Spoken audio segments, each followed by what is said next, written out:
Hello everyone, this is Dan Miller here in EDU 760 for the week 8 final project as it pertains to the Board of Education strategic plan. What I decided to do was really kind of explore real world learning, which is an initiative. I'll say it's Kansas City based, but it's really more of a nationwide thing in affiliation with the Kauffman Center, Kearney School District, along with several other area school districts have kind of jumped on this bandwagon. It's really a good thing for our district and for our kids.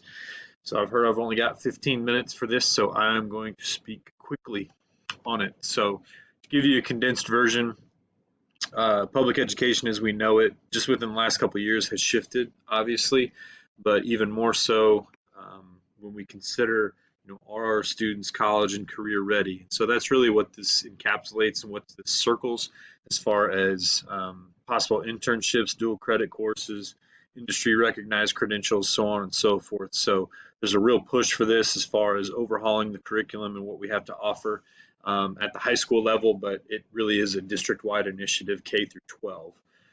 So as far as the core planning team, when you consider what the functions thereof with development, there definitely has to be an environmental scan to assess kind of where we're at as a group and as a district. There does have to be a survey that's created and distributed. We will look at an internal audit, assess and evaluate the data that comes from all of those components, and then most importantly, develop the strategic plan as a whole. As far as members of this group, we will have district level administration, building level administration, certified teachers who are interested and passionate about the subject, in addition to counselors. And then lastly, our Board of Education as a governing body, we would like for them to be willing participants as their input is valuable as well. As far as the environmental scan, really this is overseen by the core planning team. And again, just to reiterate, and I'm going to say this several times throughout, that the purpose is college and career readiness. So what that looks like, and this just scratches the surface of this in its entirety, is 21st century skills. What 21st century skills do we expect our students to have when they're done with us, when they've earned their diploma and they go out into the real world, whatever that may be for them, in addition to character traits, and then also social emotional competencies, which in what we've experienced here in the last couple of years is crucial for their well-being and for their futures. So when we consider all of this, well, what components factor into this formula in this situation? First thing would be economics. That could be local economics, that could be state economics, or even global economics. As far as what our students are going to experience, the world is at their fingertips. So local markets factor into that as well. One that's should be at the top of the list too is job trends. What's in demand? What are employers seeking out there as far as those skills, and then what sort of new inventions and new innovations are going to result in new jobs and the creation of jobs for our kids in the future. Lastly, post-secondary opportunities, again, whatever that may look like as far as what their future endeavors are. So the key question, and I'll just read this: what skills must our students of KSD, Kearney School District, possess in order to be college and career ready upon graduation? So that's really kind of a loaded question. So part of this strategic plan is kind of breaking that down a little bit more piece by piece, because it truly will take a village in addressing those questions. And even more so, I think about it from a secondary perspective of high school, but we also want to look at early intervention at the elementary levels, and then also the middle school and junior high levels, because we want to plant these bugs early and get those experiences with the kids early to help them kind of figure out their interests and what they're good at, and helping them to possess those skills once they leave us here upon graduation. So when we consider a stakeholder survey, I decided to go with a forced choice survey. Forced choice meaning that, pretty self-explanatory, it's going to force their hand as far as they can choose these options from a designated list and a clear opinion. So I think it's important with any survey that they're brief, that you don't go over the top, because if you do, people aren't going to want to take a survey, and then you're likely to skew your results, and you're just going to be told what you want to hear. So in my experience as an administrator thus far, Google Forms has been super. As far as the data breakdown with charts and diagrams and pie graphs, I'm more of a visual person myself. So I know that's a personal preference, but I think Google Forms has a lot to offer as far as the structure of the survey. Um, so though the first few questions within that, which we'll get to here in a second, are forced choice, and then the last question would be an option for commentary and open-ended response. A 95% confidence interval, which is the most common, according to things that we've thrown around in class.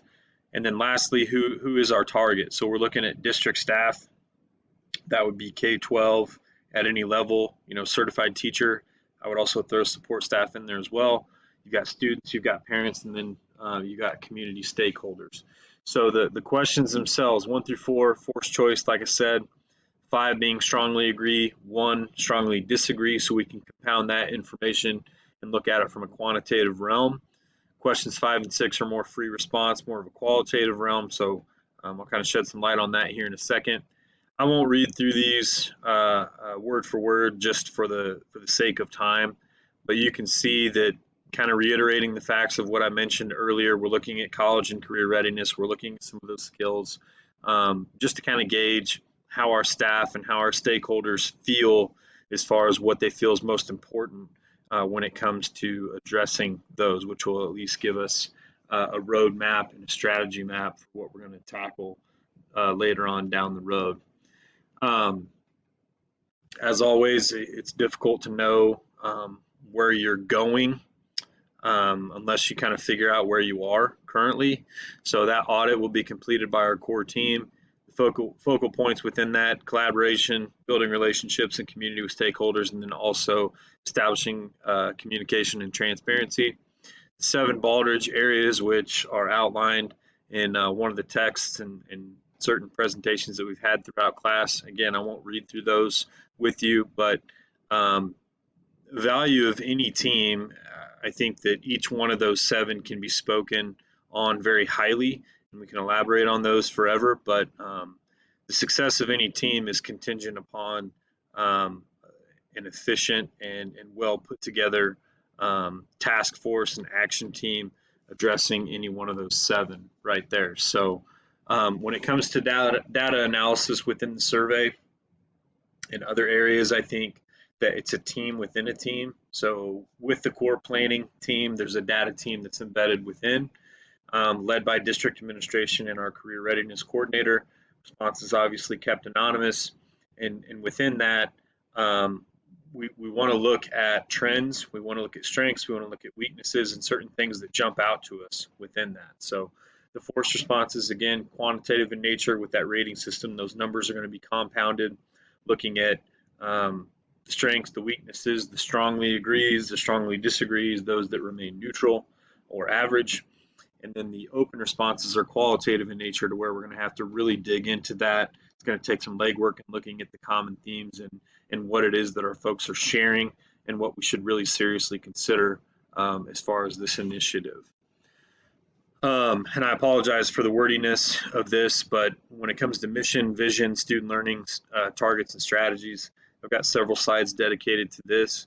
The key question here, I think, with this particular initiative, when we consider mission and vision, is how does this specific strategic plan align with our current strategic plan? And when you look at our mission as a district right now, we're pursuing excellence today for tomorrow. And then we are kind of taking that futuristic sort of model and not being reactive so much, but being proactive and thinking down the road. So that's what I chose to address here. We've got to look at our school board goals. We've got to look at these student-centered sort of ideals, and how we're gonna cater to student growth, and figure out, what are we doing truly to prepare our students for the future. So to kind of piggyback on that here again, This is more of an action plan of what learning opportunities are going to be presented to our kids with internship, early college, equity as far as transportation. There's mention of MVAs, which are defined as market value assets, which I'll kind of get into that here in a moment. But we're really overhauling a number of things to meet the needs of our kids as it relates to real world learning.